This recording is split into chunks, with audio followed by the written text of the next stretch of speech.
There are too many people out here chasing a bag. And when you chase a bag, the bag's gonna run from you. All the time. What you need to do is chase people. Who are you? What skills do you have? What problem do you solve? And if you can solve that problem, the more people you solve that problem for, the more money you will make. What's going on, family? David Shands. I want to give you a special invitation to the Morning Meetup, themorningmeetup.com. It is the only organization that gathers every single morning, Monday through Friday, 8 a.m. Eastern Standard Time to 9 a.m. Eastern Standard Time. And we help you learn entrepreneurship, grow as an entrepreneur, become an entrepreneur, or you just get to be in an environment, a network of all entrepreneurs. Literally hundreds of entrepreneurs gather on a Zoom call every single morning, Monday through Friday, okay? So I want to give you a special invitation to help grow your business and your brand all this year, okay? Every single day. You eat every day for your health. You brush your teeth every day for your hygiene. I need you to learn and grow every single day for your mindset, okay? So make sure you go to themorningmeetup.com. It is only $1 trial. You don't need a promo code. Just go $1, themorningmeetup.com. Check it out. If you like us, stay. If not, after that, it's $79 a month. But I'm pretty sure you're going to enjoy yourself, okay? So go to themorningmeetup.com. I love y'all. See you in the morning. The Social Proof Podcast. Streaming now on all platforms. Welcome to another edition of the Social Proof Podcast, where we find people who have done stuff and built stuff and they have social proof. And social proof is the ability to build something and do it so well that they can teach other people how to do it. And we have the money man. Uh-oh.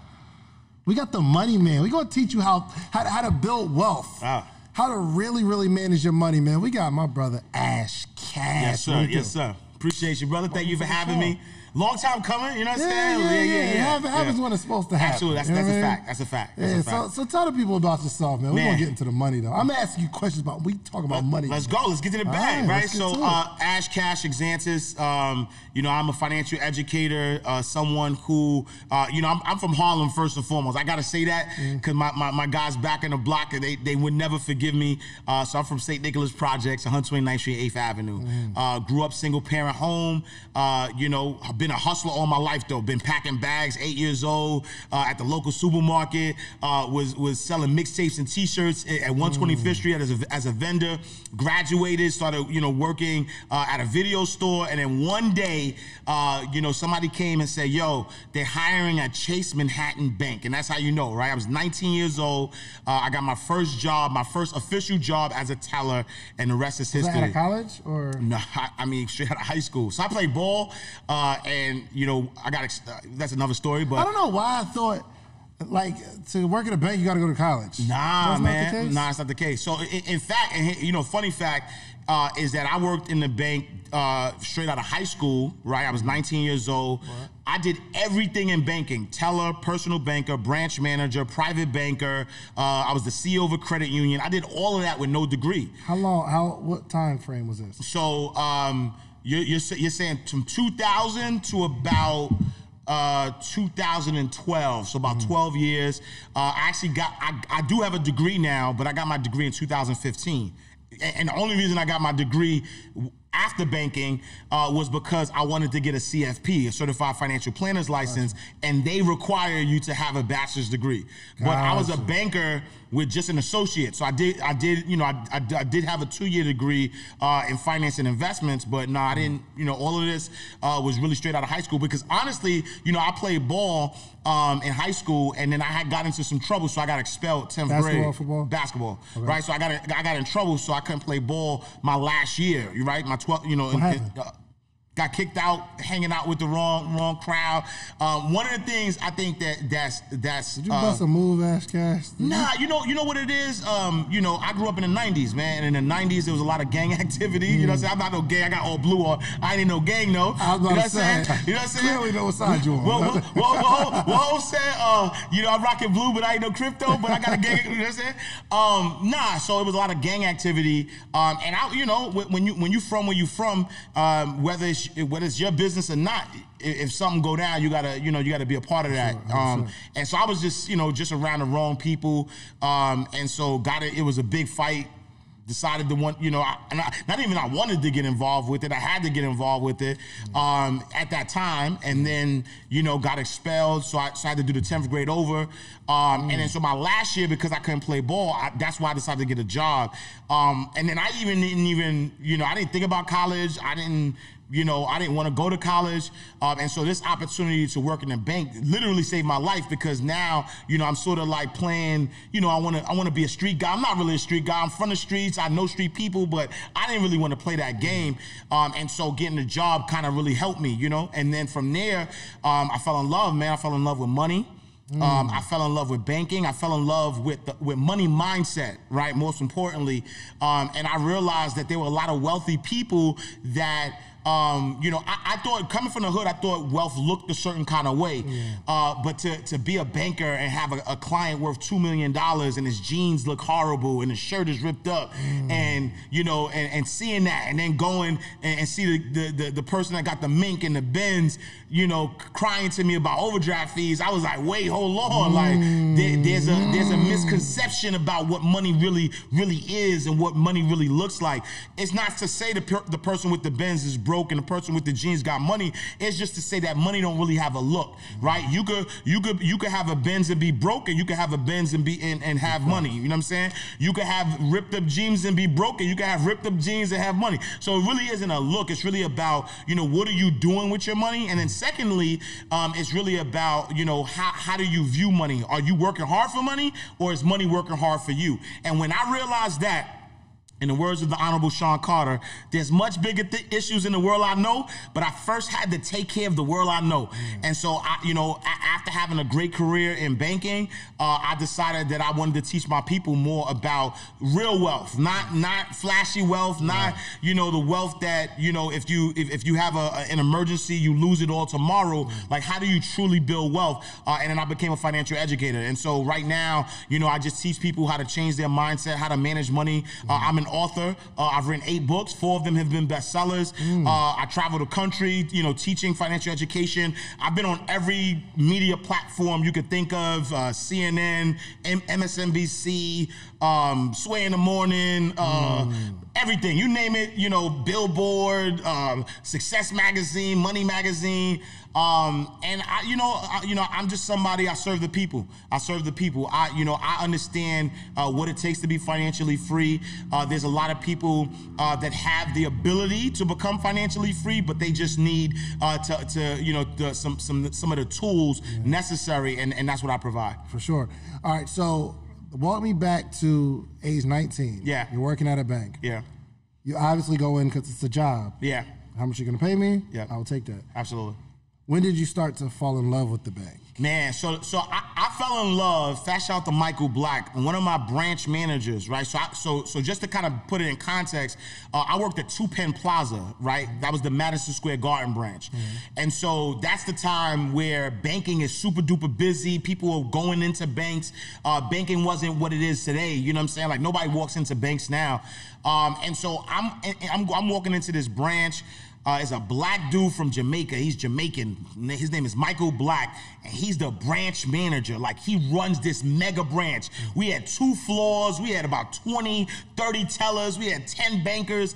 And so I'm watching this dude walk through the bank, and he's the boss, right? The majority of our clients are white, you know what I'm saying? And he runs it. At that point, it opened up my mind. Einstein saying, once your mind is stretched to a certain level, you can't unstretch it. It opened up my mind and said, whoa, wow, I'm a teller right now, but I could get to this dude's level where I'm, running things. So you just pretty much, you saw somebody that you can model yourself after. Absolutely, without a doubt. So you might not even be in finance if it was like a white guy in a suit, corny looking dude. No way in the world. If my branch manager was a white, corny-looking dude, I probably would have been there 8 months, and I would have probably found something else to do, right? Wow. But the fact that I saw that the highest level of the bank, this guy ran it, I started to say, all right, that's what I'm gonna do. And in fact, it's funny because I was only a teller for 8 months after that, right? So I visualized now. So now I say, you know what? What's next? I want to be customer service. Right? So now I'm starting to wear suits because the tellers are only wearing shirts and ties. Customer service wears suits, so I'm wearing suits now. Now I'm learning the lingo. I'm seeing what they're doing. I'm being extra nice with my clients. My teleclients are coming to my window. I'm going out there and help. Oh, let me walk you to customer service. Let me see how I can help you. Right? I'm making their job easier, and that's how I started getting promoted every single time. You know, and so here, mind you, right? I started at 19. By 24, I was a VP. Right, I was a VP, so one of the youngest vice presidents of a bank, of a national, international bank, at 24 years old. You know, at 31, and I'm skipping ahead a little bit. At 31, I became a CEO of a credit union, one of the youngest CEOs of a federally chartered bank. All facts, though. Google me. It's all facts. At 31 years old. And so really, you know, I mean, but it was the ambition. It was being able to see it. And once I saw it, I couldn't unsee it. And I just, you know, as a natural hustler, as a natural grinder, I just said, yo, I got to go get it. And wow. You know so what happened to the dude, the main guy? Yeah, salute to Michael Black. The funny thing about it is that we became, like, I was a branch manager at the same time as he was a branch manager, right? And so he would always tell me. So I remember, I want to say at the time that I got my first branch, he had moved to Rockefeller Center, right? So he was, you know, he was kind of progressing and going to bigger and bigger branches, because Rockefeller Center, I mean, you obviously was, you know, where all the money was. And I remember, you know, becoming a branch manager and saying, I gotta find Michael Black. And luckily, you know, I became, my first branch was at Chase.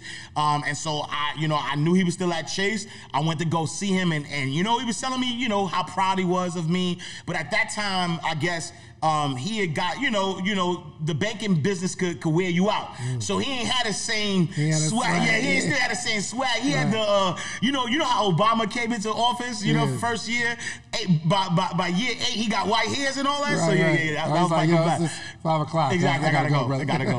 Word. Wow, that's amazing. Yeah. So outside of like learning about money, how did you move up those ranks? Yeah. So fast, so young. Yeah, I think it's really, you know, Jim Rohn says, you know, work for the job that you want, not the one that you have. You know what I'm saying? And so for me, it was always thinking a step ahead, right? And so, and even as an entrepreneur, though, I think what people are always in a space of, I'm only gonna do what I'm being paid for.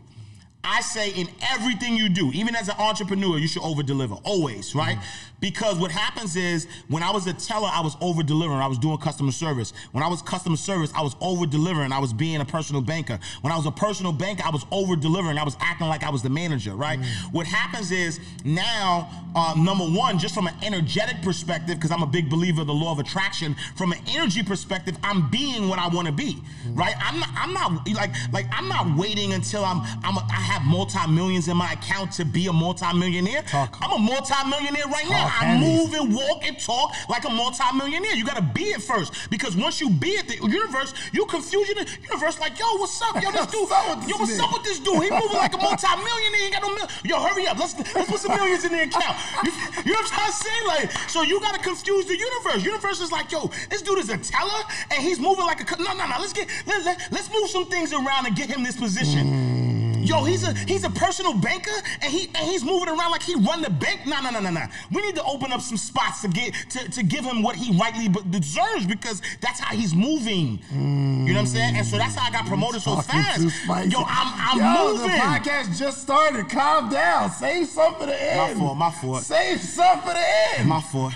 It's getting too crazy right now. You know? It's too early. If you know, you know. You know what I'm saying? If you know, you know. If you know, you know. You know what I'm saying? So I feel like just moving off the energy and the excitement, you can get way more things out of life. And we move so timid because we don't know. Like we don't for some the next step is super scary. Yeah. But for others, the next step is super exciting. Absolutely. And if the next step is scary, we move scared. Like, oh, I don't want to say too much. I don't want to be walking around this bank. People going to think I own the bank. And I don't want to do that, right? But if you walk with that expectation, you just painted a dope picture, bro. Like, the universe just moved. Hold on, get this man. Like, what are you doing? In your head, you see how that's working. Like, yo, what do you mean to move some stuff out of the way fast? Yo, and that's a big fact, though. I'm telling you, like, yo, I promise you. So it's so funny because the other day I was reading. So my first book came out in 2009, right? It's called Mind Right, Money Right: 10 Laws of Financial Freedom. You know, the other day on page 48. So y'all can see I'm not jacking moves, right? I was a banker when I wrote that book, and in page 48, really? I was a banker when I wrote that book. Page 48, I have my definite chief aim, right? What I was going to accomplish. Yo, I read that the other day. I'm at 80%. Wow. I'm at 80%.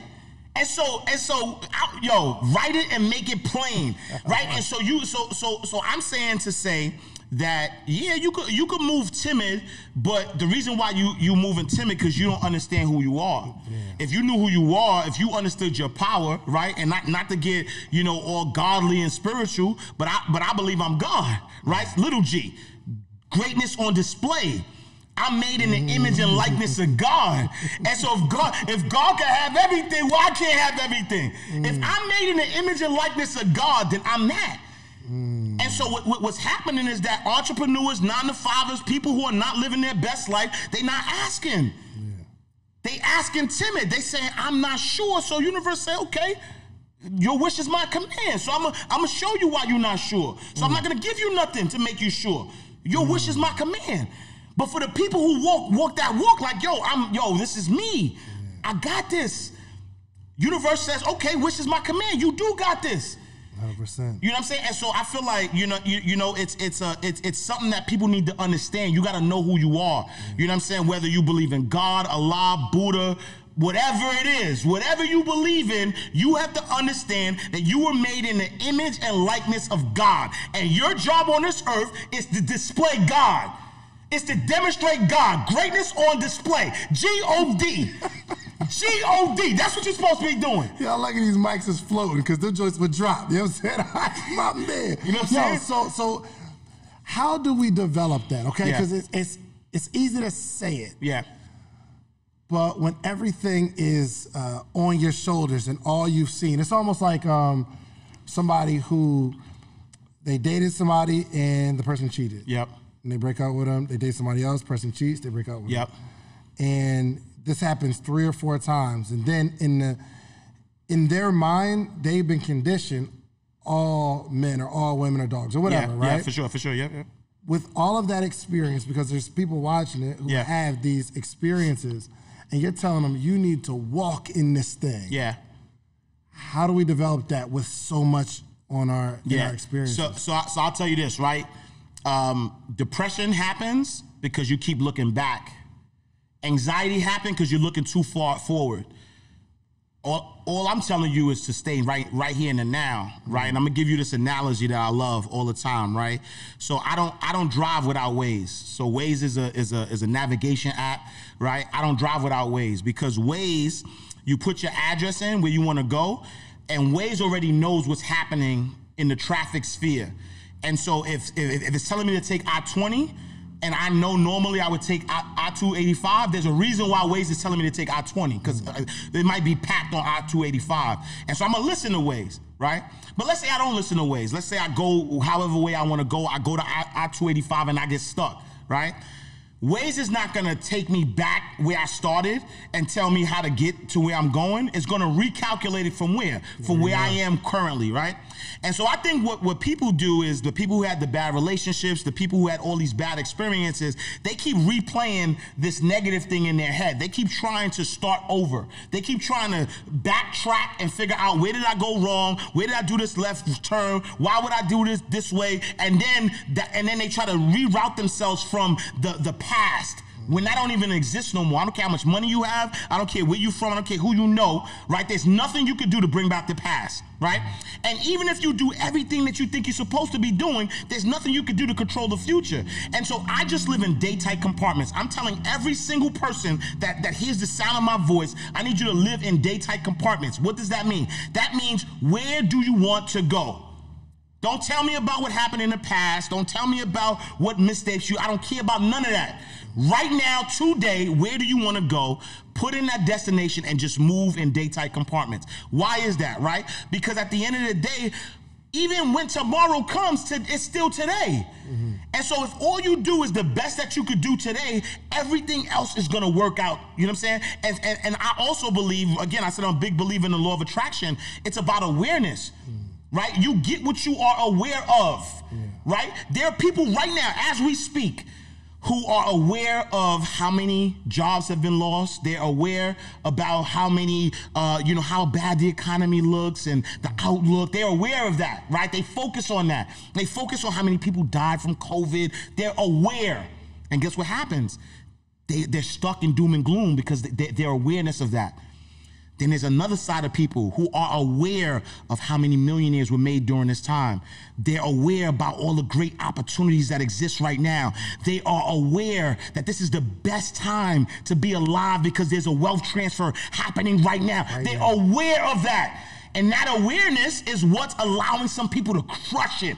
I'm talking about crush. Yo, I had a friend call me and said, yo, Ash, yo, I'm $18,000 away from having $1 million in my account. He said, yo, I'm 18,000, yo, in the pandemic. He said, yo, and this is a business that he didn't even have pre-pandemic, right? And so there are people who are killing it, who are crushing it. 100%.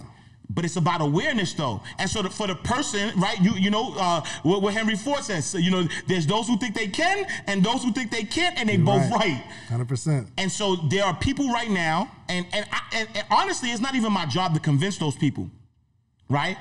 I'm not in that business. I'm not in the business of trying to convince people that if you focus on doom and gloom, you'll get doom and gloom. If you focus on abundance, you'll get abundance. What my job is to display God, right? Greatness on display. And so the way I teach is I show you. Yeah. I don't gotta tell you. I'm gonna show you. I'm gonna say, yo, right? Like, as we speak, I got 3 television deals, bro. Like, as we speak. Right? Like during the pandemic, these companies are reaching out. They like, yo, we want you on television. I wrote that 12 years ago, though, too. It's in the book. Go to Mind Right Money, right? Laws of Financial Freedom, page 48. I wrote that 12 years ago, right? And how did those opportunities come? Because I'm aware that abundance is my birthright. I don't accept nothing else. I don't hear you. If somebody's talking about doom and gloom, I don't understand that. Me no speak it. I don't speak that language. I love it. And so I would tell anybody who's having that, and it's not me poking fun at it. It's not me making light of it. It's reality. Yeah. Reality is what you focus on. Period. Right? If you're sick and you're focusing on your sickness, you're not gonna get healthy. Yeah, 100%. If you broke and you focusing on being broke, you're not gonna get wealthy. You need to focus on what you want. Yeah. If you sick, focus on wellness. Don't hang out other sick people. If you sick, stop hanging around sick people. Yeah. If you sick, go find some healthy people, some people who are working out, some people who are healthy, vibrant. Hang out with them. Don't go to a nursing home and see a 70-year-old who's on their deathbed. Watch a 70-year-old who's doing pull-ups. Yeah. Right? Because now you're like, wait, hold on. All right, so all right, let me move in that faction. Yeah. If you broke right now, stop hanging around with people who broke. Start hanging out with dudes that are making it happen. Dudes that don't make no excuses. Dudes who are, you know what I'm saying? And because the awareness of that, how can I unsee that? Yeah. How can my man hit me and tell me he's $18,000 away from being a millionaire, having $1 million cash money in his account? I can't unsee that. I can't unhear that. Yeah. When somebody tell me they did 100 bands in a month. 100 bands in 2 days. I can't unhear that. Right. Yeah, I was at my man crib. He told me the 1.1 million on Black Friday. Yep. Yeah. I can't unsee it. And he showed me the phone. I don't put his business on. He showed me the phone with the dates. Yeah. I said, I can't unsee it. Can't unsee it. And now I know it's possible. Absolutely, that's it. He's not much taller than me. Right. I don't know if he's much better speaker than me. Right. I believe if you cut his arm, he'll probably bleed red like me. Absolutely. I feel like it's possible now. Absolutely, without a doubt. You feel me? Without a doubt. All right, so I need to know your first lessons in money. Yeah. You know what I'm saying? Because you are around the money, yep. right? You're understanding how it works, and you're seeing the overdraft fees. Yeah. What was your first lesson in money as a 19-year-old? Yeah, first lesson in money is that we got to stop working hard for money. Money needs to work hard for us, right? Because most of the people who I knew who had the overdraft fees, who were struggling, were the people who worked, right? They exchanged time for money, their physical labor for money. The people who were living it up, you know, the clients that had time to you know, kick back at my desk and just shoot the shit. You know what I'm saying? Like those clients, you know, they were bosses. They owned something. They created something that keep paying them over and over, right? They had employees, or they were, you know, the landlords who bought the property and the tenants were paying them. Like every single one of the folks that I knew that were wealthy had an asset, and the asset paid for the things, not their labor. And so I said, you know what? I got to stop working hard for money. I got to figure out, how do I get some assets, right? Because here's the deal. There are 4 types of people on this earth. You got consumers, producers, investors, and philanthropists. Consumers, producers, investors, and philanthropists. Okay, talk to me. What happens is most people are only consumers, right? They make money, they consume. They make money, they consume. And what are they doing? They're stopping the cycle of money, right? Money's supposed to circulate. And what happens is that as consumers, they're just consuming, and now they have to work again to make some money. But what if you were a consumer and a producer? Now you consume, but now you're producing something. And as you produce, you're now putting that thing out to sell, and now people are paying you for it. If you're investing, right, now you take that money and you're investing in something, that investment is paying you back. If you're a philanthropist, you're giving to something that you love. Universal law, the more you give, the more you get. So now you become all 4 people, you're truly financially free. Because not only does the money come in, I consume, I produce, I invest, I give away, and from those other 3 buckets, things are coming back to me. From being a producer, I get stuff back. From being an investor, I get money back. From being a philanthropist, I get opportunities and things back. Right? And so my first lesson was like, yo, we got to stop working hard for money. We got to change that relationship. When did that, can you pinpoint the moment you're sitting across the desk from somebody and it's like, yo, kind of like the moment where you saw my man, he's walking around. It's a certain way he walked. Jim Rohn said, he said, maybe it's the walk. Yeah. You need to get your walk down. You know what I'm saying? So do you remember like the situation or the person that you talked to and you was like, yo, I got it. Yeah, so for me, I was a private banker. Before I became a branch manager, I was a private banker. So I worked with the mass affluent, which means that you had to have $250,000 in investable assets, and I had a book of business of 400 clients. My most wealthiest clients were worth $22 million. I think going through that book of business and realizing, you know, I had some doctors, you know, that were part of my book, you know, my portfolio. They weren't wealthy, right? Because those were the ones that were asking me for deals and trying to figure out how I get them better mortgage rate, or, you know, they were the ones I was speaking to all the time, right? And so I realized that even from a high level, right, a lot of these doctors were pulling 6 figures. They were making a lot of money, but they worked for money still. Right, and that's the biggest thing I want y'all to realize too, is that it's not about the amount of money. There's somebody right now who makes $1 million who is still living check to check. 100%. There's somebody right now, as we speak. Make $1 million, spend $1 million. Exactly. In one. Exactly. And they're living check to check. And so it wasn't until, I won't say his name, but it was a Jewish guy who owned a chain of like streetwear, urban wear. He was my $22 million client. And I don't know, maybe I'm a nice guy, like to hang out with me. He would just call me to his office and we would hang out. He would take me to lunch, right? And I realized, like, you're his banker. I'm his banker. He just call you over. Yeah, he would just call me over, like, hey, it wasn't even bank stuff. Like, yo, just hang out. You know what I'm saying? And I realized, I'm like, yo, this dude is living the life. I see your accounts. I know what you pulling in, and you just chilling. And so it was at that point that I realized, like, how is he chilling? Is because he owns, and that's the other thing. A lot of times it was actually a different chain of urban wear that in my mind I thought they were competitors, and he owned both of them. He owned both, right? And I think at that moment I realized, like, yo, it's about ownership. Until you own your own, you can't be free. And then for me, it started to really click that, all right, you know, it's time to get into ownership business, because the other thing too is that if you work for money, you can't duplicate yourself, right? And so the amount of money that you can make is finite, right? Like you know, you can't make $1 million if you work a job that's paying you $50,000 a year. It's just not possible. But if you own some stuff, you can, right? If you own a business and you hire people, you can. If you own, you know, a digital property, you can. If you own a physical property that you could sell over and over. I wrote my book in 2009. I still get paid from that every single year, right? Every single month, actually, right? So it's really about, like, what are you doing, right? What kind of assets you own? And I think that was the beginning of it for me. It wasn't, you know, I wouldn't say that particular, you know, that particular event was, you know, when I got it, because there was still some trial and error, right? And so a lot of people who might be listening to this now might say, wow, you making it, you know, it seems easy. You making it sound so easy.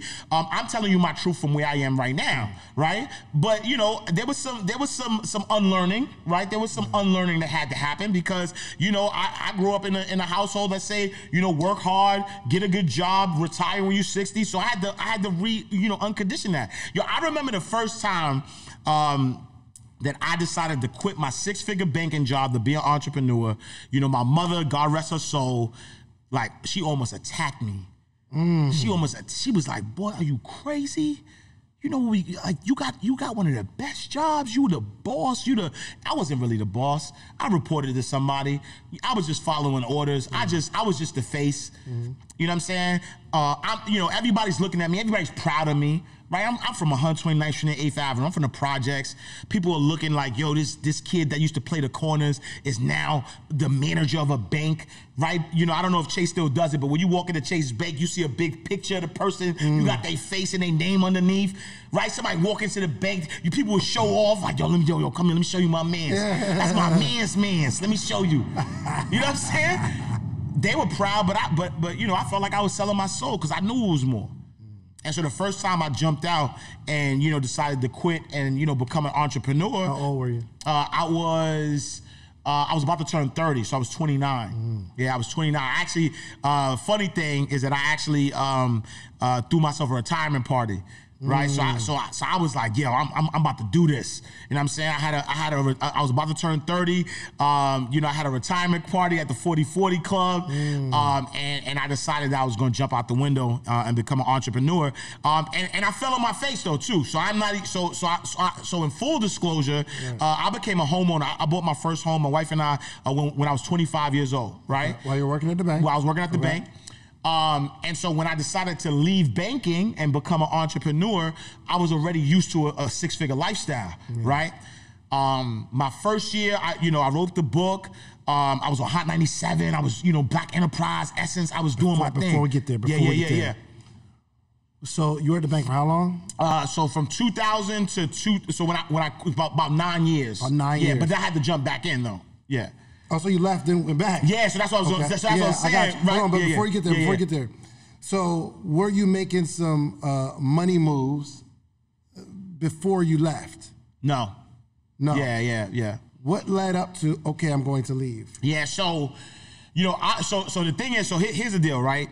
I was making a lot of money, but I was still flashy, right? I was still trying to, I'll be honest, I was trying to keep up with the drug deal. So I was still hanging out with the guys, you know what I'm saying? We was going to the clubs, you know what I'm saying? I remember my first car was a Dodge Intrepid, right? I had the gold Dodge Intrepid with the if you know, you know. I had the gold Dodge Intrepid with the rims. You know what I'm saying? I had the rims, I had the tints, I was killing it, right? Always fresh, going to the club, Mars 2112, all everything, you know what I'm saying? And so I was spending a lot of money. And so when I decided to quit, I really thought that fame equals money though, right? Because I was never an entrepreneur. I was a 9-to-5 guy. And for some reason, I just thought that if everybody knew who I was, then I would just, the money would come with it. And so when I wrote my first book, I was still working at the bank. I was, grinding it out. I got some big placements, some, Hot 97, Black Enterprise, Essence. And one of my bosses came to me one day. They knew I was writing a book, but they didn't know at what magnitude. And somehow somebody, I don't know who, but somebody showed showed them my website. Right. He comes to me and says, "Yo, is this you?" I said, "Yeah, it's me," because my name is Ash Exantus, right? But I wrote under Ash Cash. And so you know what I mean? If you don't know, you don't know. And so it was an ego thing that made me quit, because he was like, well, how are you going to focus on what you got to do here at the bank? And, you know, you're on Hot 97. Like, he was making it seem like, you know, that he thought the success would go to my head. So I said, you know what? I quit. You know what I'm saying? So success did go to your head, actually. It did, absolutely. He was absolutely right. He was right. He was absolutely right. Because I quit. I threw myself a retirement party. You know, I started grinding it out. My first year as an entrepreneur, I probably made about 50, 60 grand. Doing what? Speaking, writing books. So it was mainly from the, you know, on the speaking circuit. I got a contract with ACS, which is like the children's services, teaching financial literacy to kids who were out of foster care. And so I was getting good contracts. I was getting good speaking engagements. I was good. You know, I was selling, you know, decent amount of books, but it wasn't enough to sustain my lifestyle, because I had already created this lifestyle that was $100,000 lifestyle. And so I almost, you know, I almost went into foreclosure. Right, I had to put my house up for a short sale. The embarrassment, you know what I'm saying, of my neighbors, you know, coming looking at me and saying, yo, I saw your house listed on the foreclosure list. Like, Ash, what's going on? Right, and mind you, I'm teaching about money. Right, mind you, I'm teaching about money, and I'm on the radio, and I'm on television, and I'm in magazines.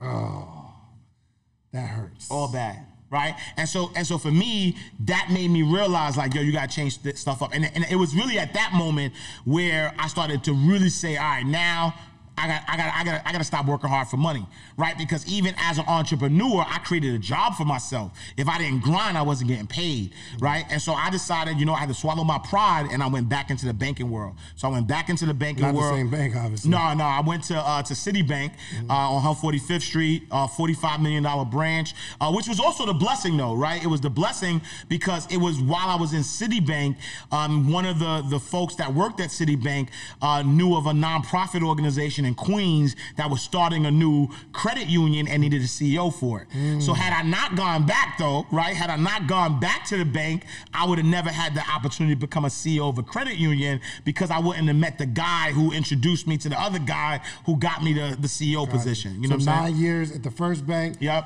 You become an entrepreneur for how long? So I want to say about a year and a half. About a year and a half. Then you go back to the bank. Then I go back in the bank. How long were you at the bank before you left? And so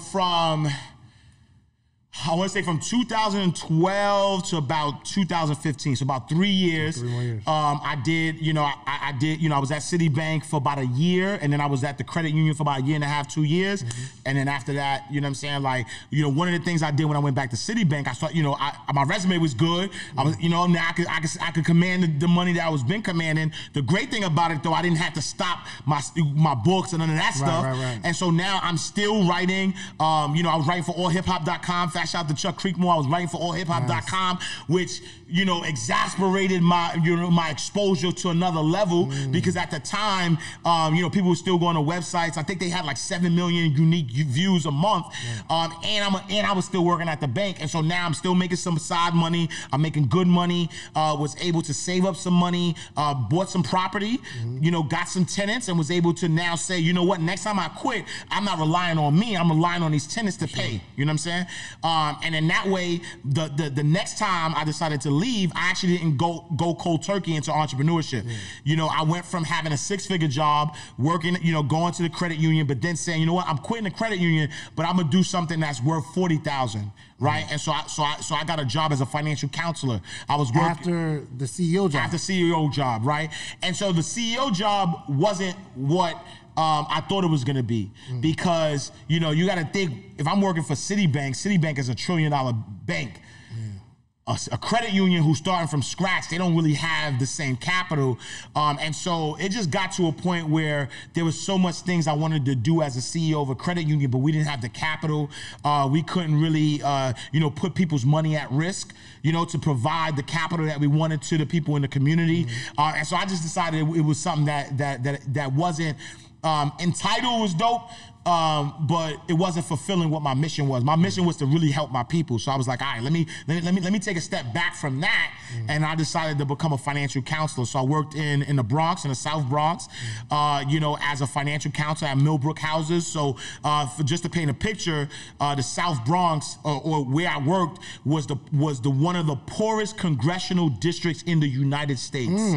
In the United States, food desert, you know, the income was very low, and so I decided to go there, and I wanted to teach people about wealth, right? So what is it that you teach about wealth in that environment? Man, because it's not as easy as, yo, you get your account, you take 10% of your money. It's not that easy, right? Because you're not familiar with that language. Honestly, that's what made me realize this principle I'm telling you, that if you want wealth, don't focus on poverty, right? Because at that time, I had some things, right? So I'm driving an ML 350, right? Mercedes-Benz every day, going to Millbrook, thinking, right? I want to display to them. I want to show them, right? And I'm from the hood, so I'm not nervous about pulling up in the Benz in the hood. But the problem was I was soaking up all of that energy every single day. I was soaking up that poverty energy, to be honest, 100% frank, because I'm trying to convince people who really, they can't see it, right? They're not around wealthy people. They haven't seen what I've seen. And so I'm trying to convince them with them, right? I'm there with them trying to convince them that there's another way. And they're looking at me like, nah, fam, you here. I don't care what you drive. You here with us. Right. You working a job. And so at that point, I realized, you know what? All right, now you got to practice what you know. Not what you preaching, practice what you know. I can't help the poor if I'm one of them, so I got rich and gave back to me. That's the win-win. When Hov said that line, at one point, I didn't really understand it. I was like, yo, what are you talking about? You can't help the poor, right? But nah, people respect what you do, not what you say. The reason why the dude, and all due respect to the dude who got, you know, who had many years in jail, come home, and he's like, youngin', you got to get your stuff together. Nobody, young boys not listening to him. Nah.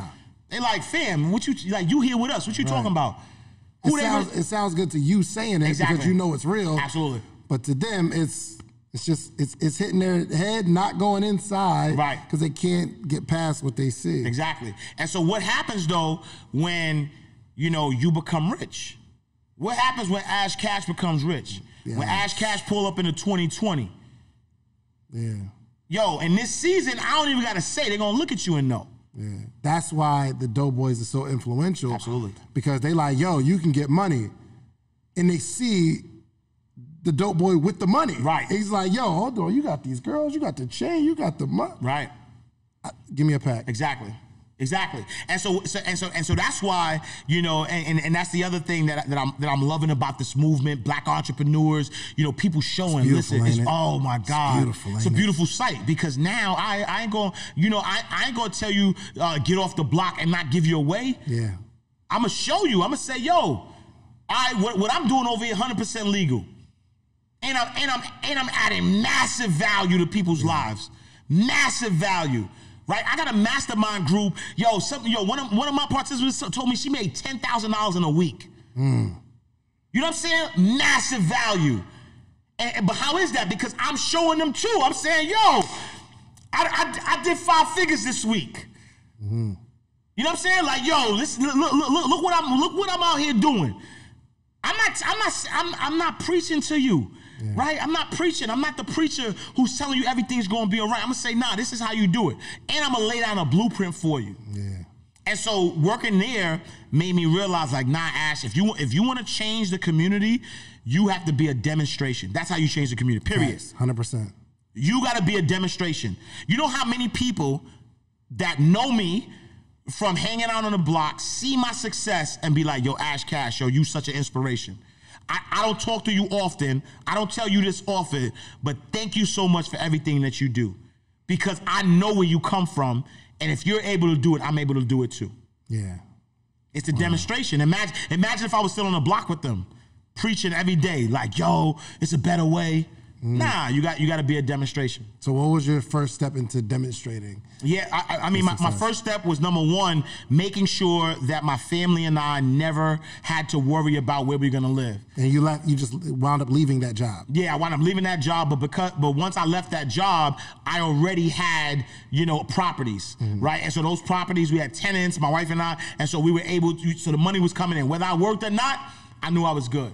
And so now with that level of cushion, that level of lack of stress, I don't have to think about the basic necessities. When you think about the Maslow hierarchy of needs, a lot of people can't think about wealth and abundance if they're trying to figure out how they feed their kids, where they're gonna live. So with that basic necessity taken care of, now it's about, all right, how do I take my skills that I have through all these years of working, how can I serve people?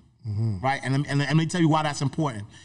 There are too many people out here chasing a bag, and when you chase a bag, the bag's gonna run from you all the time.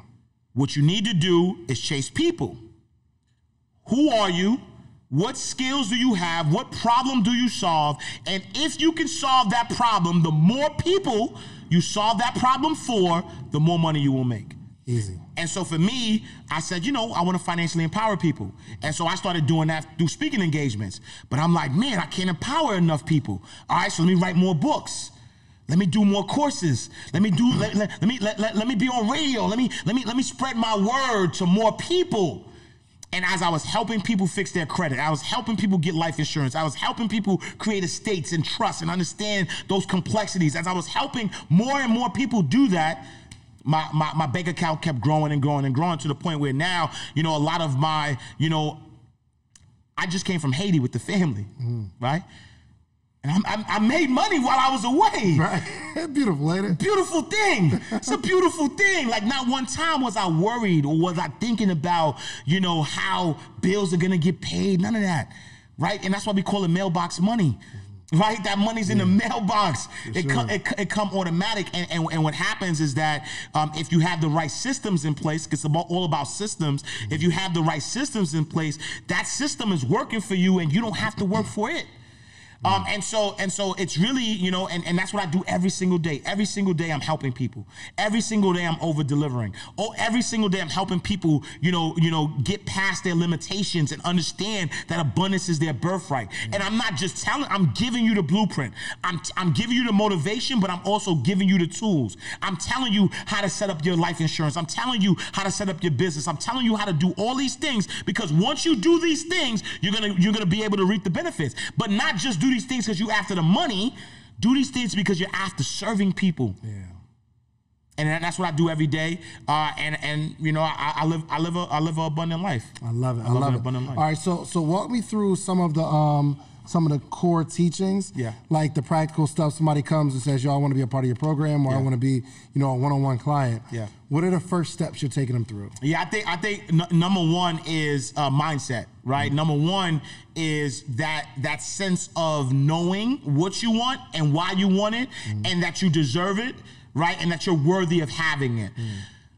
I can't tell you the amount of people who want things, are in a position to receive those things, but because they don't feel worthy, they self-sabotage themselves, right? And so number one is really just getting into the mind space, understanding, what is it that you actually want, right? You can't just say, I want to live a good life. Like, what does a good life look like? Yeah.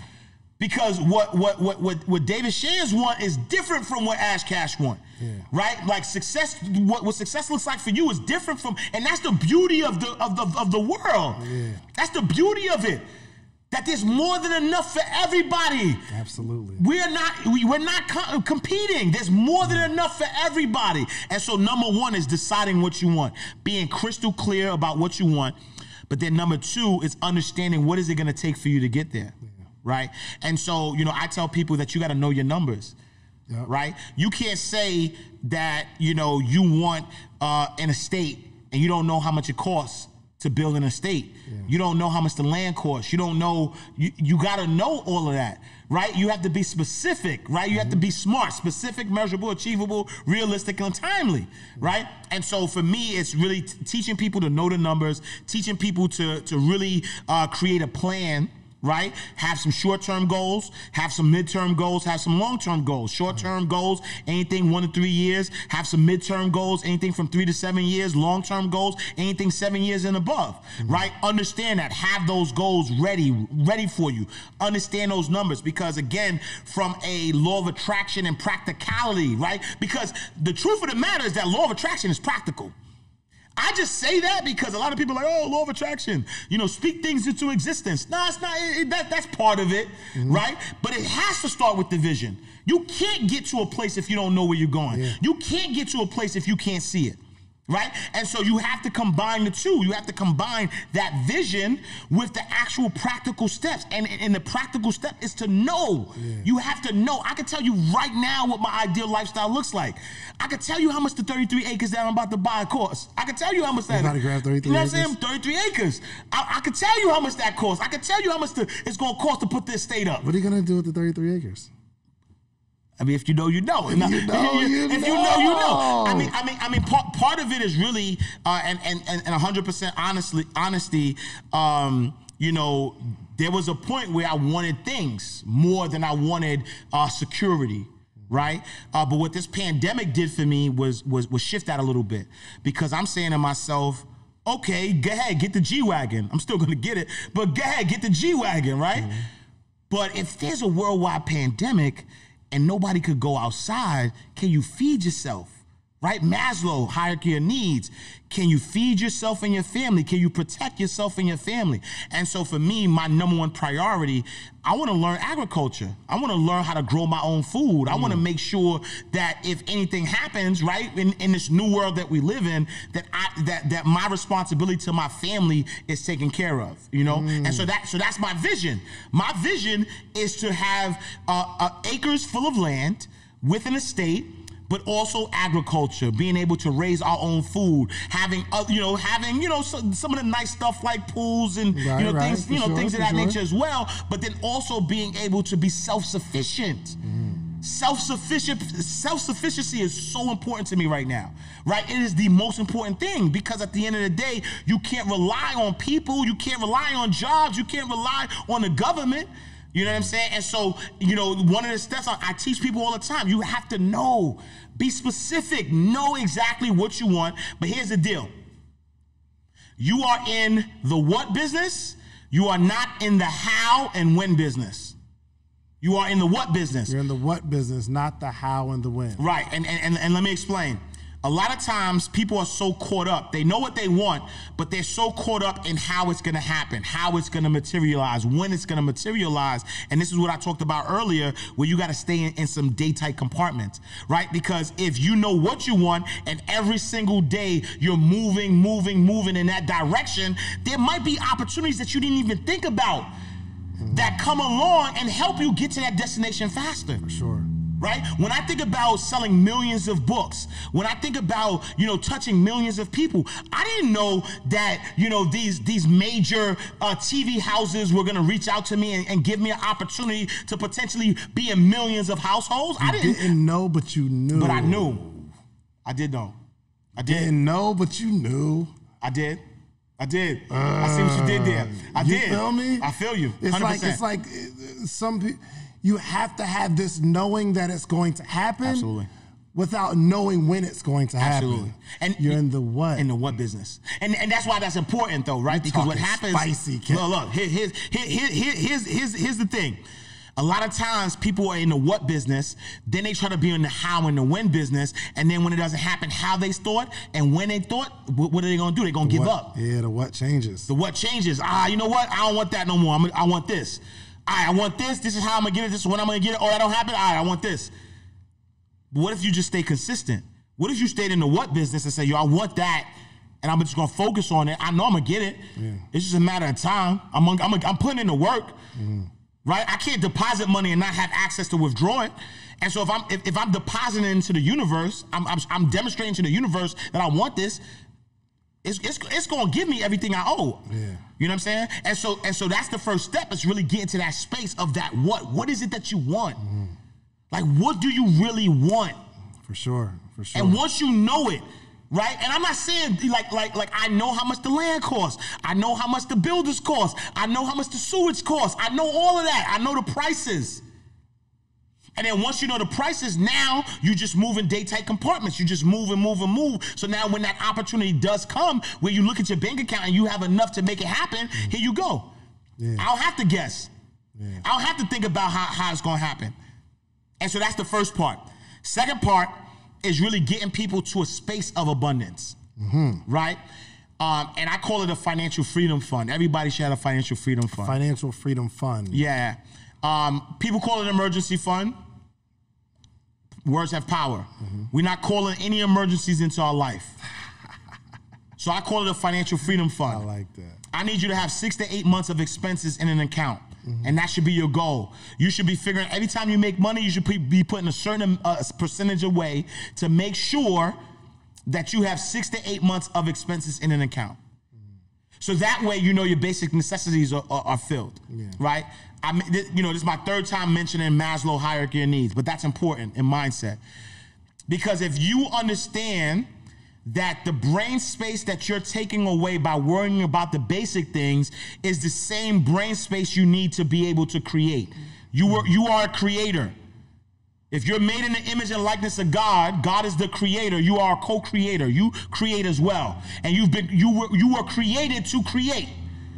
But if you're focusing on the lower level stuff, the stuff that you're supposed to be provided for, you don't have the capacity to create. So now you're not even doing or being who you were put on the earth to be because you're focusing on the lower level things. So I need you to get to a space where you create that financial freedom fund so you never have to worry about the lower level things, because the who you were supposed to be, I need you to focus on that every single day, and I need you to be it. Not do it, right? We're not in the business of doing. Stop doing stuff. That's the reason you failing. You failing because you doing. Stop doing. Just be. Stop doing stuff. Stop doing stuff. You wake up like, all right, what I'm going to do today? Nah. Who you going to be today? Who are you? Yeah. Who you going to be? Just be. I love it. And once you be, everything else falls into place. And that's based off identifying what your plan is. Absolutely. So first you identify what you want, and then you create this plan. And you're saying the plan should definitely be having 6 to 8 months? Absolutely. 6 to 8 months of expenses in an account. Absolutely. In an account. Right? So how much does it cost to be you? Yeah. And whatever that costs, multiply that by 6 to 8 and just know that this is what my goal is, to have that cushion so I can focus on being and not focus on doing. So walk me back to the bank. What did you notice from the clients? Like, are there certain spending habits that you noticed? Was there certain debits that you saw like over and over again in this particular type of client? And then I seen certain deposits in this particular. What were some things that you noticed? I mean, honestly, most of the clients that were living check to check were living above their means. Right, and so when you see the car payments, the big car payments, the big mortgages that are coming through, you already sort of understand that there's one check, right? Money's coming in once or twice a month, and then money is coming out consistently.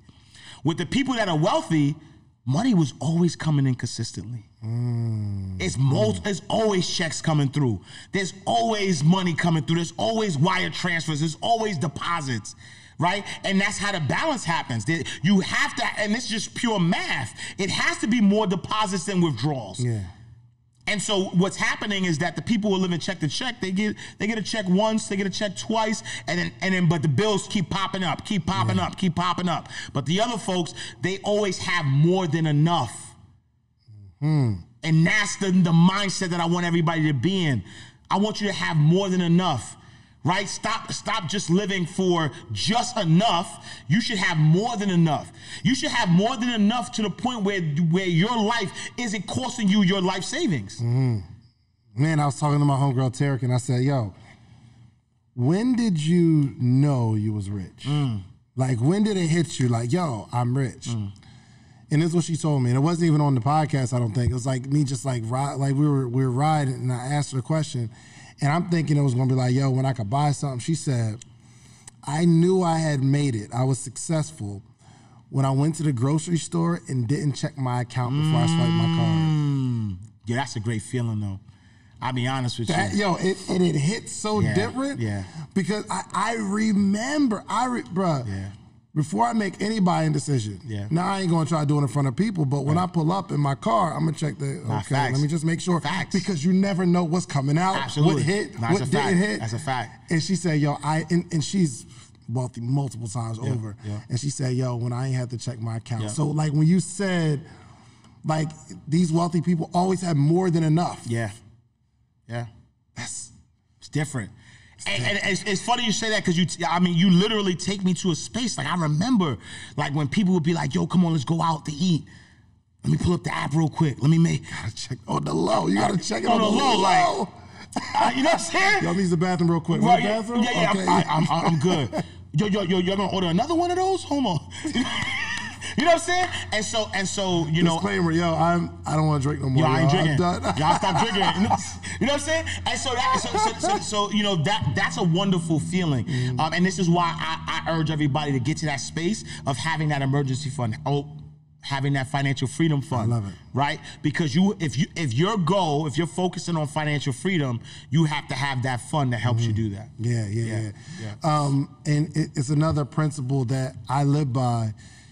Is raising the zero. So I remember when I would tell somebody I don't have any money, that meant I didn't have any money.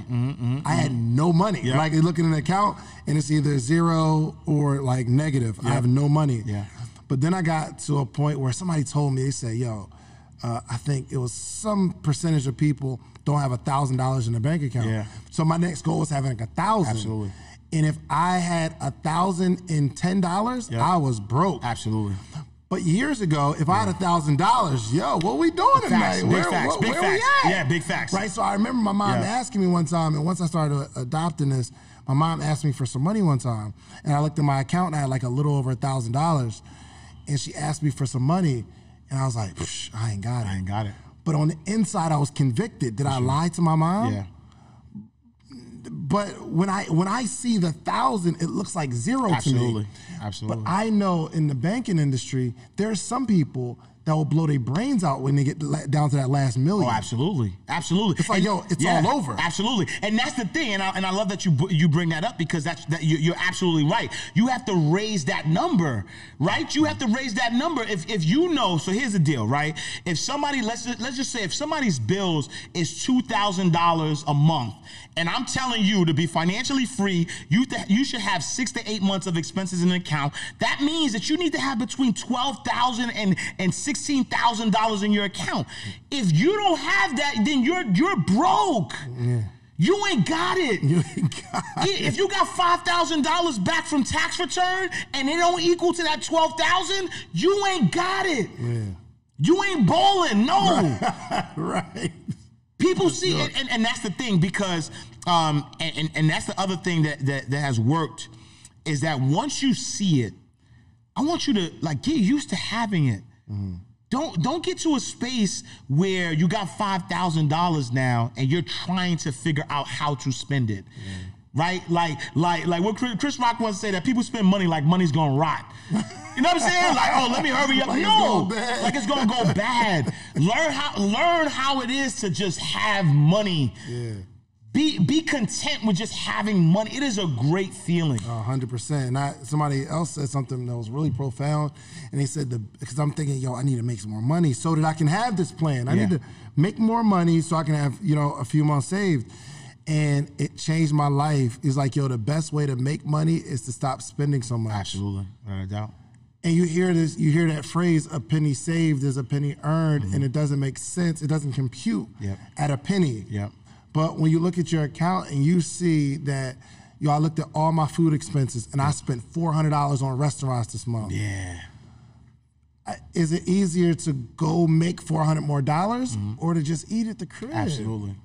And then I'm still positive more than $400 next month than last month. And that's the good thing about this pandemic, though. This pandemic has forced people to not spend as crazy as they would spend. And so now a lot of people are coming up like, man, I ain't really even have to For sure. be as broke as I used to be because I was creating this brokenness, you know. For sure. And so that and so that leads me to the next foundational thing that I tell people. And let me touch on this real quick. Yeah. And I had to stop myself being transparent because you see yourself not spending as much money. Yeah. And you find yourself on Amazon looking for facts, stuff. That's a fact. I still do that. That's why I'm being transparent. Yeah, facts. This happened like 3 days ago. Yeah. It just made me feel like I bought nothing in a while. Right. I'm on Amazon like, do I need something for my podcast? Like, Black Friday, and I actually did get something, but I called my guy like, do you got any sales for podcast equipment? So I want to buy another mic and stuff like that. Yeah. And I justified in my mind that I needed it for my business, but it's really a sickness in terms of my habit for spending. Absolutely. Now, I'm not... I'm doing a lot better than I would, but that habit creeps up. I'm sorry, I just had to get that off my chest. And I appreciate that because, that's the true transparency. But, though, right, that habit is not putting you in the poorhouse. For sure. It wasn't sneakers. It was something I could actually use. You know what I'm saying? Sure. And so that's the other thing is that I always say also, right, one source of income is bad for your wealth. It's bad for your wealth. So we have to start preaching multiple streams of income. Got to. You have to have multiple streams of income, and that's why earlier when I said I believe 80% of what, or I agree with 80% of what Dave Ramsey says. The other 20, maybe not, because he's living, he's on this no debt lifestyle 100%, and I'm saying don't allow debt to be your master. Right? In both ways, meaning don't allow it to be your master by taking out debt, but also don't allow it to be your master by every time you make money, you're just focusing on paying debt. I want you to focus on your financial freedom fund. Sure. I'd rather you be financially free and pay whatever, pay them whatever you got. Sure. Right? Stop making debt so emotional. But imagine if you have multiple streams of income, right? That debt becomes nothing. Now you can pay off that debt, and now once you pay off that debt, you never have to get back into debt because the money is continuously coming in. You know what? I think the reason why you probably resonate with 80% of what he says is probably because he talks to 80% of the world. Yeah. And in fact, if you had a conversation with him, I probably believe that he believes 80% of the stuff that he says. Absolutely. And here's what I mean. Yeah. If he's going to make a big purchase, or he's probably telling people, use your cash to make these purchases. If you can't afford to buy it, just don't use a credit card. He's probably telling you to cut your credit cards up, right?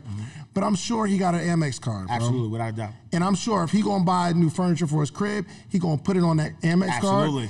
He might pay it off, but he's going to use the card. Absolutely. But he tells other people don't use a credit card at all because most people aren't responsible enough. Yep. Like right now, my credit card, I have a gold Amex, and I owe $10,000 on it. I didn't owe $10,000. I owed nothing last month. I'm about to pay the whole $10,000 now, but I understand you put the 10 up. Yep. You get all the points. Exactly. And then you pay it off. Absolutely. But I wouldn't spend it unless I had the money to pay it off. Absolutely. So I know with like financial education, you got to talk to like the masses, because a lot of people aren't responsible enough to say, okay, I'm going to spend it and then I'm going to pay it off. Yeah, but I think the problem with that is you're not giving everybody the full picture, right? And so I agree with you 100%. But most people can't handle the full picture. Who am I to say that? Okay, so I give it to you this way. Yeah. The majority, if you're in front of a group of people, and you say, "Yo, this is what you need to do," okay? Use your credit card for the expenses. If you got the money, pay it off before the end of the month. Yep. What they hear is, use my card, pay it off by the end of the month. But in a large audience, somebody takes it and says, oh, all right, I'm gonna use my card right now because I get paid on the 30th. Right. And by the time they get paid, they're not able to calculate, I spent too much on my card. Okay, and then something else comes up. Right. The majority, they're not able to manage all of the information. But here's the deal. I think that's because that wasn't all the information though, right? What you told me, just now was all the information, meaning, hey guys, listen, you can make some free money off your credit cards. I don't want you to spend any money that you wouldn't have spent before. I only want you to use what you have cash for right now, put it on your credit card, and when that bill comes up, that cash that you would have spent on it anyway, I need you to pay off that credit card in full so that way you don't incur any additional interest, and now you just earn 10,000 points that you can convert into cash that is extra, and that's how you do it. That's all the information. That's different. That's different from me just saying, hey, if you charge someone on your credit card, make sure you pay it back. And that's what I'm saying. So I'll give you an example. So I wrote a book based on Jay-Z's 444 album, right? It's called The Wake Up Call, Financial Lessons Learned from 444. Reason why I wrote the book, when Jay-Z came out with 444, everybody's thinking, you know, they're focusing on the 20% of the album where he cheated on Beyonce. 80% of the album, he's telling you, game. $1 million worth of game for $9.99, right? But let me give you some quick game. Jay-Z and Beyonce buy a $180 million villa, right? House. They take $80 million and they pay cash with $80 million. So I think it's $130. They took $80 million. They pay cash. $50 million they took out as a mortgage. Yo, combined, they worth billions of dollars. Why wouldn't they? Right? Why wouldn't they say, yo, I'm just gonna pay this 130. That's it. I'm a peep game though. That 50 million mortgage rates were so low that they got that 50 million, that 30-year mortgage at 50 million at 4%. They got access to the best investment advisors ever. And so they take that same 50 million that they would have put into that house, which is a dead ass. It's a dead asset. That is so New York. Dead ass, right? It's a dead asset. And so instead of taking that 50 million and putting it into a dead asset, they take that 50 million and they invest it with their investment advisor, who's giving them what? Maybe 8 to 9% on $50 million. And so that 8 to 9%, they now take that 4% to pay off that mortgage. They're up by having a mortgage. If they wouldn't have had the mortgage, that 130 million would be a dead asset. But by taking out that mortgage and then taking that money and investing it, they're taking the money that they're making from that investment, that extra, 4 to 5% that they're making, right? Now they're making money over 30 years, and now that 50 million is probably going to grow and be something else. That is a way that you can use debt to build wealth. Dave Ramsey's not teaching that. Gotcha. He's just saying debt is bad. And so now I'm talking to people, and people are like, oh, no, I don't want no debt. No, if it's good debt, if it's debt that's going to help increase your wealth, why not? And so I just believe that there are proper ways to use debt. But that's why I teach mindset first too, right? Because if I started with the practical things and teach mindset later, then you wouldn't be in a proper position to receive what I'm telling you. Yeah, that's real. But if I'm teaching you mindset first, by the time I start teaching you about, these wealth principles, you get it because your mind is in a different space. Yeah, good point. Golly, there's so many gems in this joint, man. And I really hope people understand what's going on here. And these are the kind of conversations that need to happen. Absolutely. Like, we're not here talking about sports. You're not talking about, stuff and, what's going on and, on the shade room and all that kind of stuff. Yeah. We got to have these kind of conversations about wealth. Especially now, though, right? Because we are standing on the backs of our ancestors, right? And so we understand all the things that have happened to Black and brown people in this country, and the lack of capital, the lack of access to wealth, and all that stuff. But we're at a space right now that there's literally a wealth transfer happening. We are the generation that can literally change the trajectory of our kids. We could change the world for Black and brown people forever. How so? Why? Because there is no the access to the barriers to access, or what it took before for people to gain wealth. There always had to be a middleman. You had to have the right connections. You had to have the right. But now with social media, with access, you have direct access to billions of people who need and want your products and services. You can provide them those products and services, and when you gain that money from the products and services, now you can start buying up assets that are going to create more money, and now you start to create this legacy of assets that you could pass down to your next generation for years and years to come, instead of each time a new generation has to start over. Because that's where we were at. We were at a space where we run this far, then we go back. We run this far, then we go back. Now is the time to have these conversations, because it's the money is there. Wealth transfer is happening. Baby boomers are getting old. They're giving the money to their younger millennials. A lot of millennials don't know what to do with that money. And so while that transfer is happening from the older people who had the money, and now they're giving those inheritances to the younger people, that wealth transfer is happening. When you think about this pandemic where, businesses are shutting down and people are not understanding, what's the next wave, you can be that creator that creates the next wave. Right? In 2008, billion-dollar businesses were created during that recession. And so when you think about 2020 and this pandemic and that things are happening, things are shifting, you could be that change agent and you could change that trajectory. So understand the wealth principles though, right? Understand that now, once you make money, let's not just stop the circulation of money. Let's not just make money and then let it go out. Let's circulate it. Let's circulate it with other black businesses. Let's buy some assets. Let's buy black. Let's hire black. Let's continue to grow our wealth. And as we continue to grow our wealth, not just in dollars too, in knowledge, right? Like let's continue to have these type of conversations. Let's talk about why every single family member should have life insurance, because life insurance creates an immediate estate for your family. Let's talk about why you should have a family trust, so that when that life insurance, the beneficiary is the family trust and not a person. Because what happens?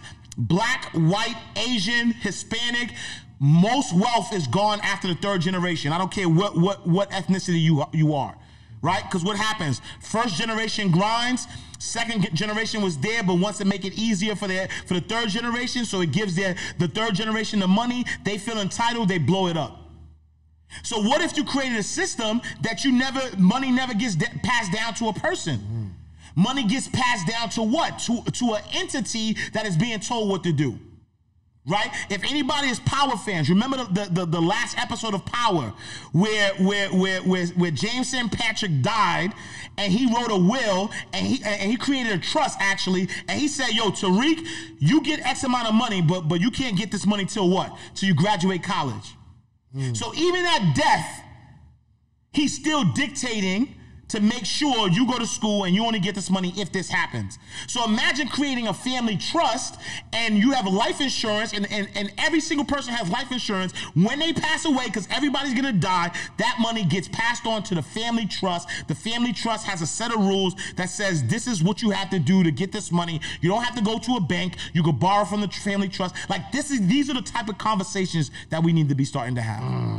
I love it. I love it. Man, listen, I want to say thank you for dropping by, because we literally talked about it yesterday. He was like, yo, I'm pulling up. And you pulled up on time. Yes, That's love. Yes, I appreciate that, my brother.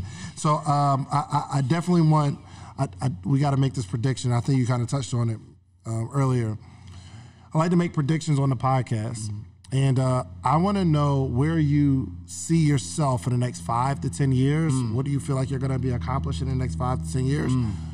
So that I can watch this later in 5 to 10 years and say, yo, Cash said he was going to do that 5 years ago. Look, he actually did it. Absolutely. So give me some of your predictions. Yeah, so number one, having an Emmy Award-winning financial television show. An Emmy Award-winning financial television show. Emmy Award-winning financial television show. Is there an example of something like it? No.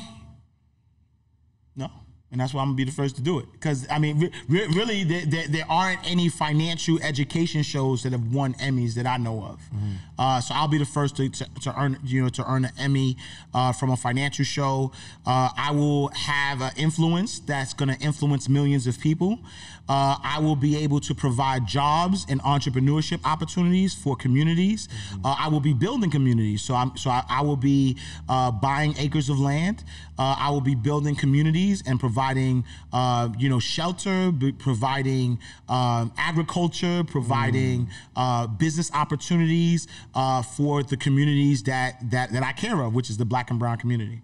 And so those are the major things. Just I know in the next 5 years, my influence is going to be, in God's will. Let me just say that in God's will, that in the next 5 years, my influence will, be in the millions. That I'll be a household name. People will know who Ash Cash is. I will create a dialogue for self-improvement. People will understand that they can do anything they put their minds to.